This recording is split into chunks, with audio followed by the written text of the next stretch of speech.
কিশোরগঞ্জে তারুণ্যের উৎসব ২০২৫ উপলক্ষে নরসুন্দা নদী পরিষ্কার পরিচ্ছন্নতা কার্যক্রমের উদ্বোধন করা হয়েছে। শহরের প্রাণকেন্দ্রে অবস্থিত এই নদী পরিচ্ছন্ন করার লক্ষ্যে নেওয়া হয়েছে বিশেষ উদ্যোগ।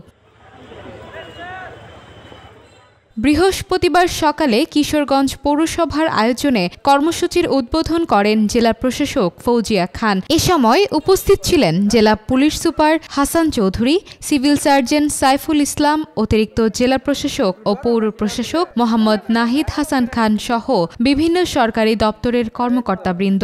নদী পরিচ্ছন্নতা কার্যক্রমে অংশ নেন বিভিন্ন শ্রেণী পেশার মানুষ। স্বেচ্ছাসেবকরা নদীর পার ও ভেতরের আবর্জনা সরানোর কাজ করেন।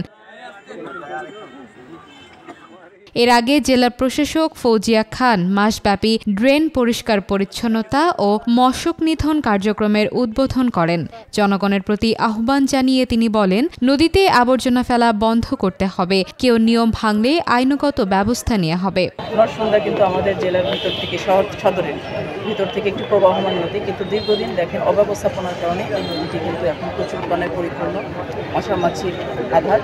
এবং আপনারা দেখবেন যত দূর যায় দুপাশের জন্য বিভিন্ন বাসাবাড়ি প্রতিষ্ঠান থেকে প্রতিদিন বিপুল পরিমাণে আবর্জনা ফেলা হয়, যা পরিবেশের জন্য ক্ষতিকর। আমাদের এই নদীর স্বাভাবিক গতিকে রক্ষার পথে অন্তরায়। আমরা চাচ্ছি যে এই বছরব্যাপী এই কাজটি আমরা রাখবো এবং একই সাথে এই বাসাবাড়িতে যারা আছেন তাদেরকে আমি অনুরোধ করবো যে আপনারা আপনাদের গৃহস্থালী এবং প্রতিষ্ঠানের যে ময়লাগুলো আছে, আবর্জনাগুলো আছে, সেগুলো নির্দিষ্ট স্থানে ফেলবেন।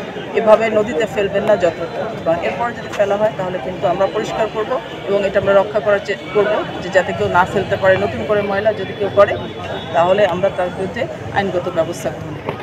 এবং একই সাথে আজকে আমাদের এই পরিষ্কার পরিচ্ছন্ন কার্যক্রম যেটি আছে সেটি শুভ উদ্বোধন ঘোষণা করছি। নরসুন্দা নদীকে স্বচ্ছ ও পরিচ্ছন্ন রাখার লক্ষ্যে গৃহীত এই উদ্যোগ সফল হবে কিনা তা নির্ভর করছে নাগরিক সচেতনতার উপর।